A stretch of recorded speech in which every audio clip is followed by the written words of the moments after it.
everyone, and welcome to Seller Mobile TV. One of I think the coolest things about being an Amazon seller is really the network of people that is there to support you, that you can learn from. A lot of you guys know this, but the leadership of Seller Mobile, we started selling on Amazon about 10, 12 years ago. And at that time, there really weren't that many resources for Amazon sellers. There really wasn't that much that we could have done to learn from other people. We were kind of on our own. And so scaling our business, to 20 million in revenue was not easy. It was painstaking work. And I think in that way, Amazon is so different. They've always built a community of service providers and other sellers who love to share their experiences and talk about kind of what's worked for them, what hasn't worked for them. And so one of the things that we at Seller Mobile TV like to do is introduce you guys to Amazon experts, to folks that have, helped add to this Amazon community that is just so vibrant and so interesting. So Augustus, thank you so much for joining us today. Why don't you talk about what you guys do? Thank you for this invitation to be here and to talk to your community.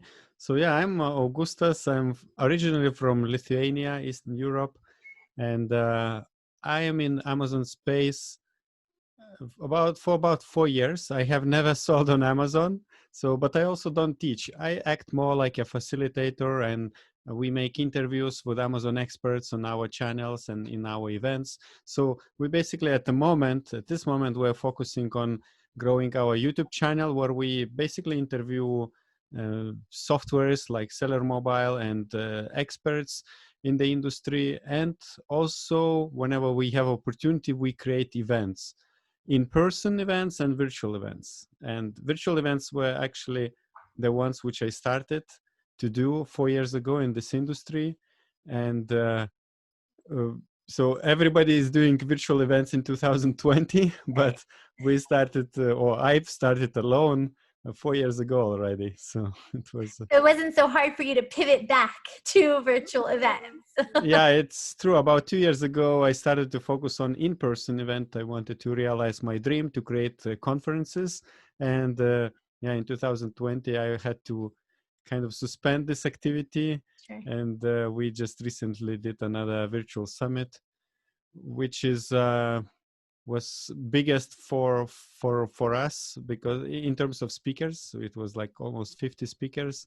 It's quite a lot of work, but it's interesting to create events for Amazon sellers. Definitely. So, you've obviously come across a lot of sellers who have, attended your conferences. What kind of feedback are you getting? What are sellers who are looking for? What are they craving when it comes to information and what they want to get out of virtual or in-person events whenever that starts again?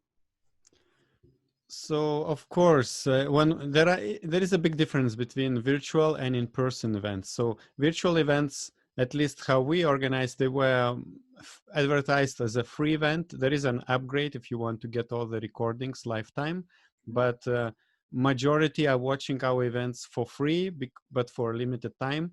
And in our recent event, virtual event, we did a survey.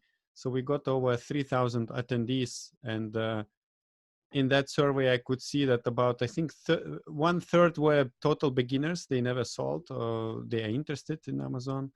And the next step was like very low income Amazon sellers. So they already know how the whole process probably, but they are still studying and learning. So it's another maybe 20%. So maybe 50-55% are like kind of total beginners in this virtual space. And of course, our virtual events, or a lot of, let's say, YouTube channels, they are free, so it's easy to access. And especially these beginners, they don't want to invest a lot of money into education, so they watch all the free content they can get. And in our virtual event, we also got bigger sellers, like 6-figure, the ones which are doing 7 figures per year, they were 10% watching. I was quite surprised that they're watching this free content. And this showed to me, I already understood this in the past, that this very successful sellers, those who are doing 7 or even 8 figures, they don't stop learning.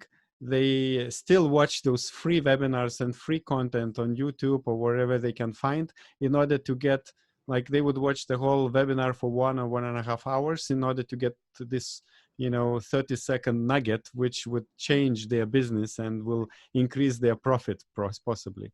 So it's virtual events. And of course, in virtual events or virtual kind of information, Amazon sellers are interested in broad variety of topics. But when we do in-person conferences, there is a big amount of people which come to the events for networking.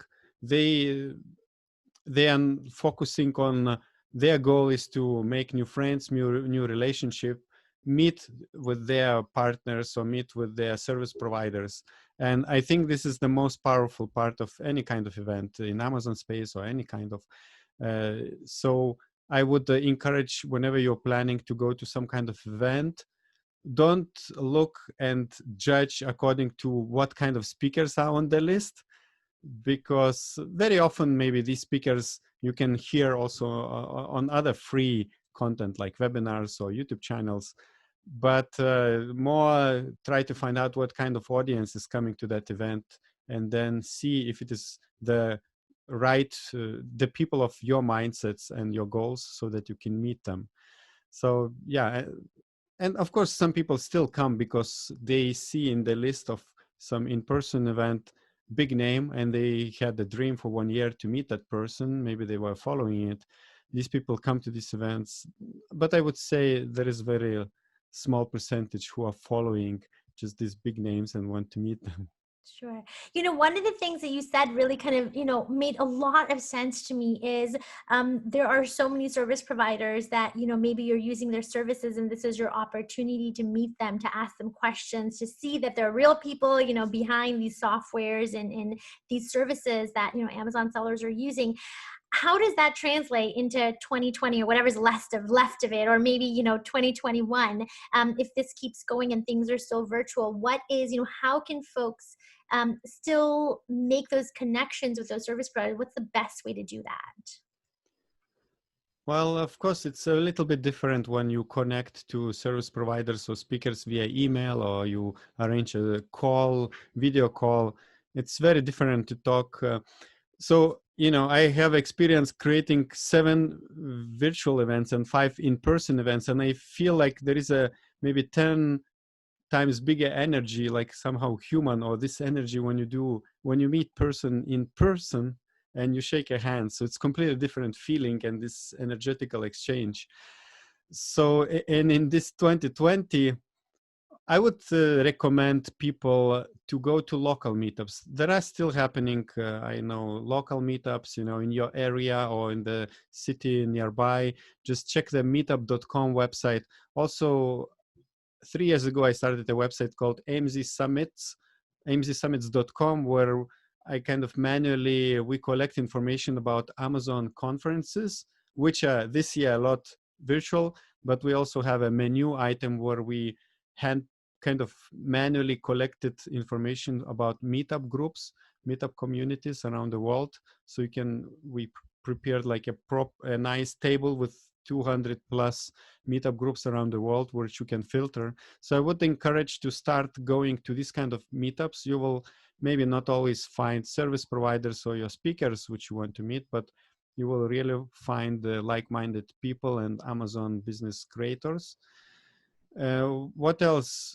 Of course, there are virtual events happening this year, and some events, they try to create some kind of networking possibilities, but I don't know, I haven't seen really virtually in Amazon space something really useful for Amazon sellers, because it's also for the organizers like myself, it's very difficult to bring people to a virtual networking event, because whenever it's virtual, Amazon sellers are sitting in front of computer many hours per day, and now to go to another kind of event or something, they might not have energy. So it's very difficult. So I would suggest to look for some local communities, and I know that some meetups are really happening.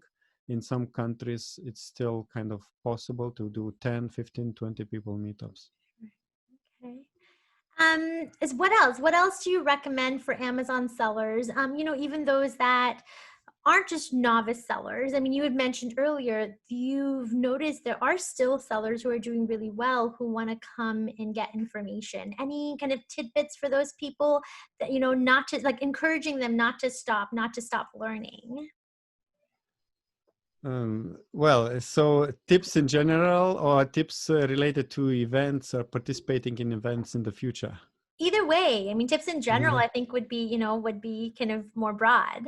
All right. So also when I see those bigger sellers, let's say successful sellers, 7-figure, 8-figure sellers, I noticed that they really they build their network of other sellers, and it's if you are a 6-figure seller, I would recommend to find to make friends with another 7-figure seller, because that person is in a next level, and it will pull you to that level as well. It's I believe in this energetical exchange, and it's really powerful when you get closer to a person who is like a bit next level, in a business or in the mindset.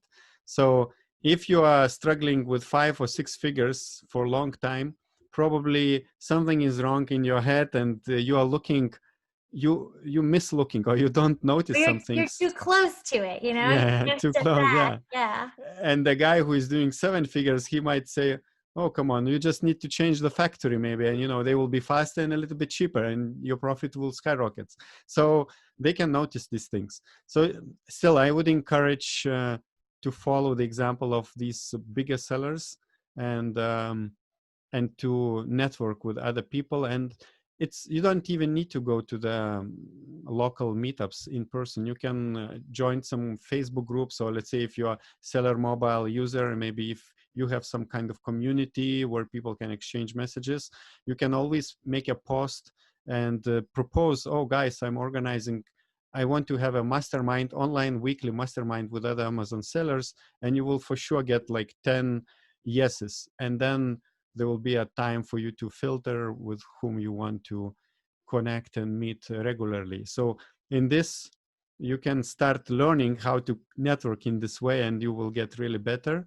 And I remember one 7-figure seller asked me, oh, Augustus, do you know any 8-figure seller whom I could connect? Because when you are 7-figure, now you want to go to 8 figures, but it's very few people who do 8 figures, and which are so it can be challenging when you climb the ladder, when you climb the steps. But whenever you are a bit at the beginning stage, it's very, very useful to network with other people. And it can be done easily online, virtually, in 2020 and before and after, just you need to take action to give a shout out that what you're looking for. So asking it is given. for sure. And I sort of agree with a lot of what you said. I was thinking about, there are a lot of sellers out there who maybe just want to, like, they have an idea in their head for a product or something, and they're so scared that someone's going to take it from them that they don't share it with anybody.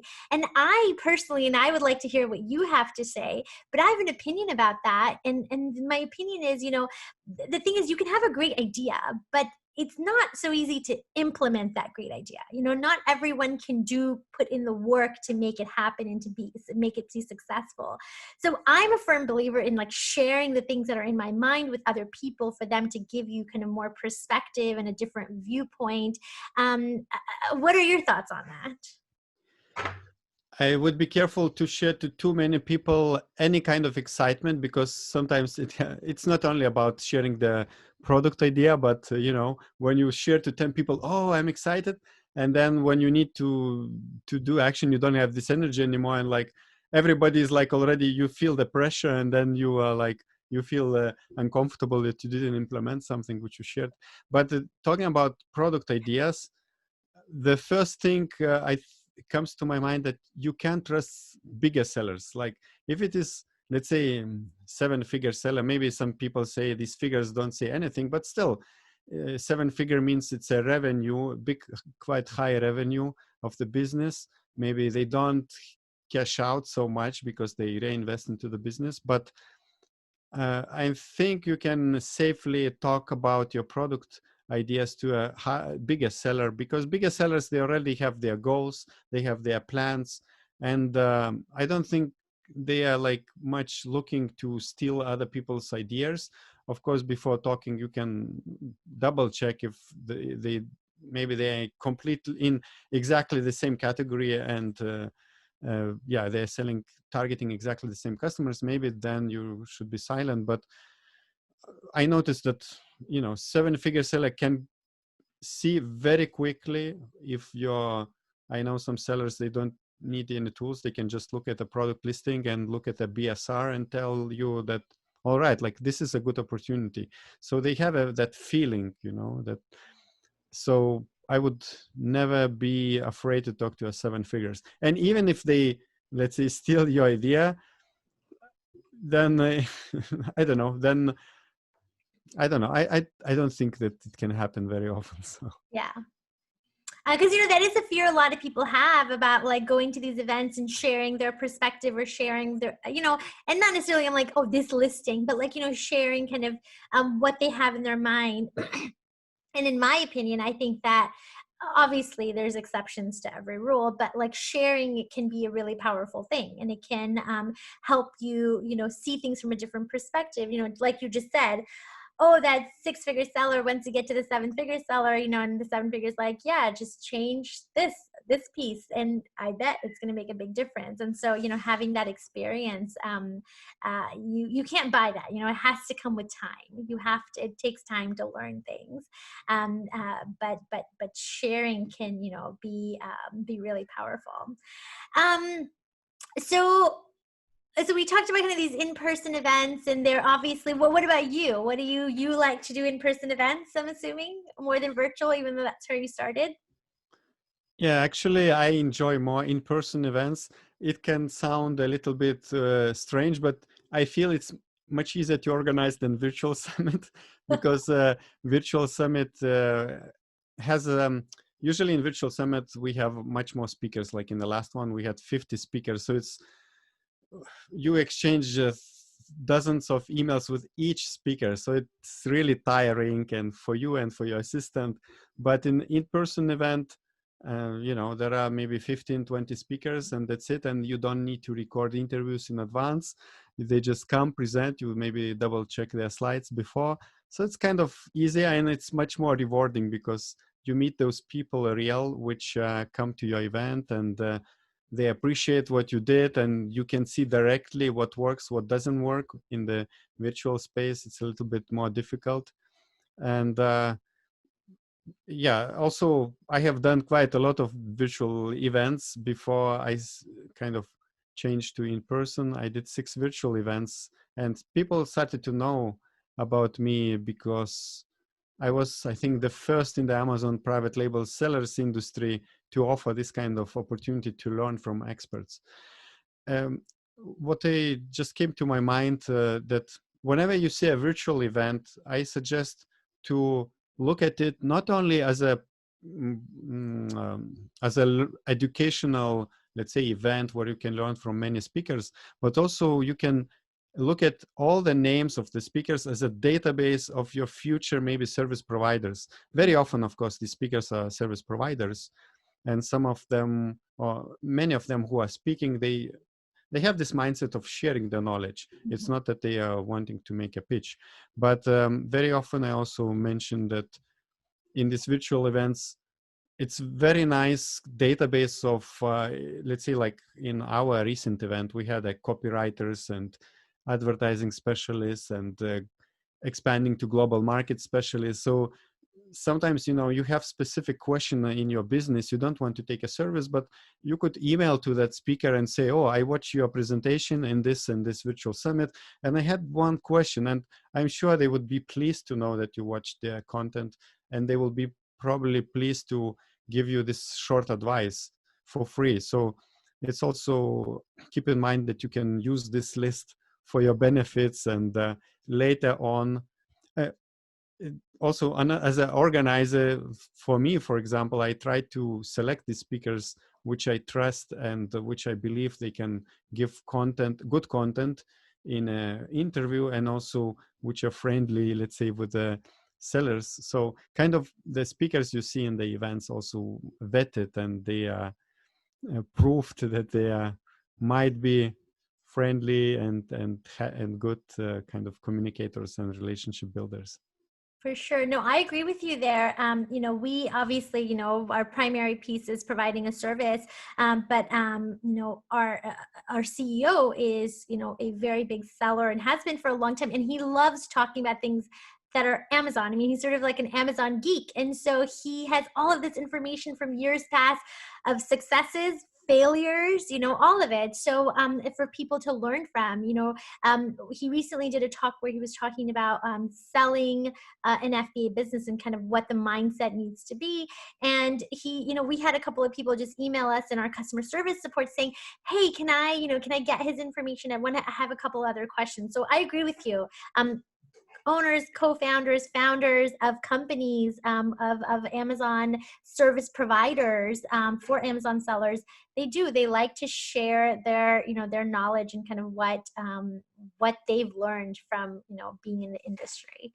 So excellent. Well, thank you so much, Augustus, for sharing all this with us. I just want to leave this with the importance of building a network, the importance of relying on other people that are in the industry to learn from them, to share with them what you've learned. I think it is so powerful.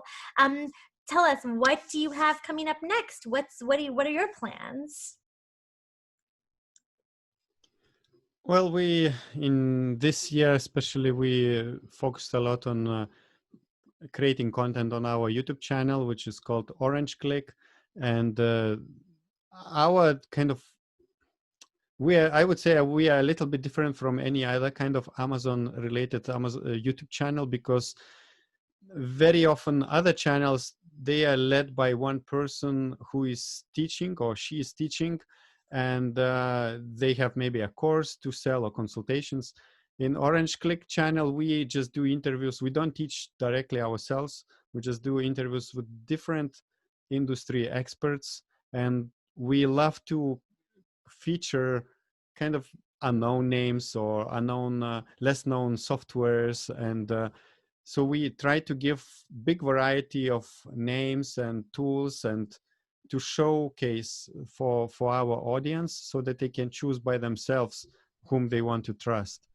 And so, yeah, we focus a lot on creating this video content, and we just did virtual summit, but we are really looking forward to in-person events, the same like our audience is missing these events to meet in person. And our next event, which is hopefully will happen for the third time annually, is a European Seller Conference in Prague in middle of March.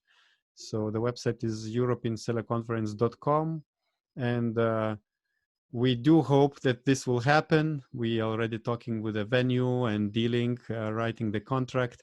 So this is the project which we are looking forward. But besides that, we will keep creating content on our YouTube channel. Wonderful. Thank you so much. I do like your perspective in this, where, you're not trying to sell something, that you are genuinely, allowing other service providers or industry experts to talk about what they do. And you're pre-vetting them to make sure, that they are legitimate, and that they are, going to provide good information that will help Amazon sellers. So thank you so much for chatting with me. I really appreciate it. And I do hope that the event happens, and if it does, we'll keep in touch with you, and we'll let our sellers know, whoever wants to travel to Prague. I love Prague. I think it's beautiful. So I hope it happens. Yeah, thank you very much, Hiba. It was a pleasure. Thank you.